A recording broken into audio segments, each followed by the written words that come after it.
Bonjour à tous, on se retrouve pour le quintet dominical direction l'hippodrome de Paris-Vincennes pour la journée des champions. Je vous préviens, il est jeudi midi 20 passé, j'ai eu les partants, j'ai terminé le quintet de samedi à Compiègne, le course-par-course à Agen, la première course à Caen, notre course-par-course du jeudi vient de se courir et notre premier objectif perd la victoire à la photo en course 1 mais on touche ça, c'est bien. Très heureux de vous accueillir comme chaque jour sur ma chaîne YouTube.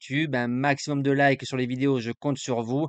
N'hésitez pas à vous abonner, c'est gratuit. Vous allez retrouver les mêmes résultats que la vidéo de samedi et ne vous inquiétez pas, j'actualise au fur et à mesure des jours les résultats du quintet ou du JDT. Présentation du quintet de dimanche. Alors, il n'y a pas eu assez de partants dans le René Balière. On a un triste René Balière, quand on a connu, des René Balière, je sais pas moi, des Bold Eagle, des Bélina Josselin, des Reddy Cash, là, c'est un René Balière, 9 partants, mais bon, dommage.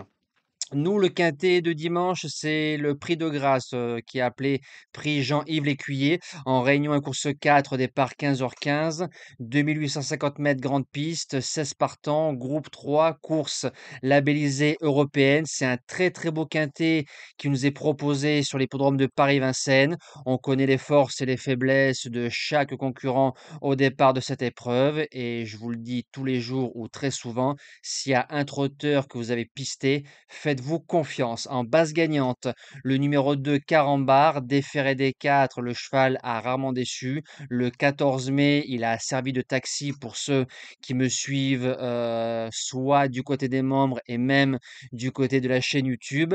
Il a déjà gagné sur le parcours en marchant un petit 13 facilement. Pour gagner dimanche, il faudra marcher entre une 12 et une 13. Je pense qu'il peut le faire et avec un bon parcours, Carambar peut s'imposer. En deuxième base, l'opposition, le numéro 10, Kylian Fromentro. Jean-Michel Bazir, pour le moment, arrive à l'apprivoiser. Dans le quintet de référence remporté par Jasmine, il finit deuxième.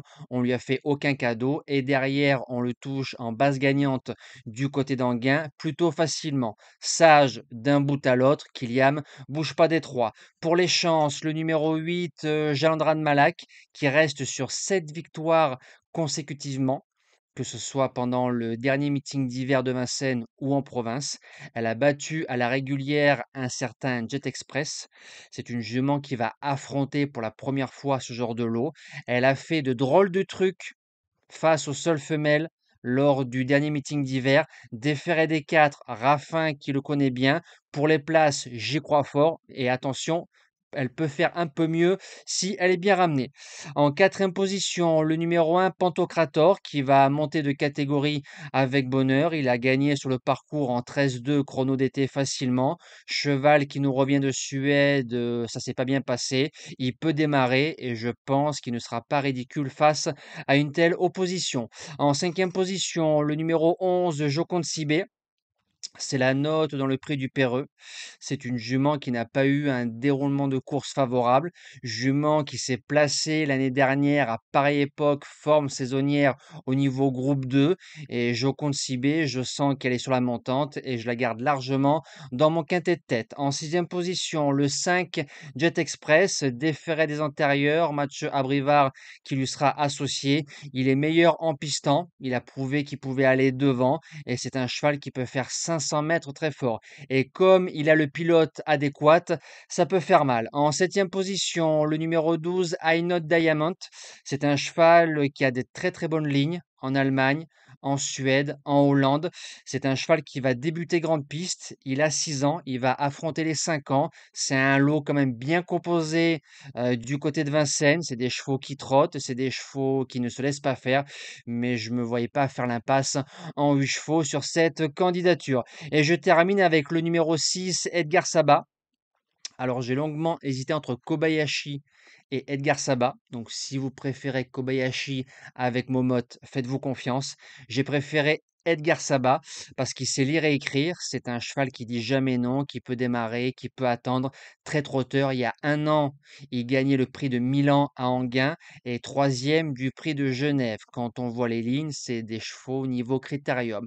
Alors c'est vrai, certes, il lui faut un bon parcours, mais avec un Gabi des grands jours, jouer une place de quatrième, cinquième, il peut le faire. Nous, on se dit à demain pour le prix de la Fédération des courses à Lyon-Paris. On retrouvera les galopeurs avec grand plaisir. Passez un bon dimanche, un bon week-end et que le meilleur gagne.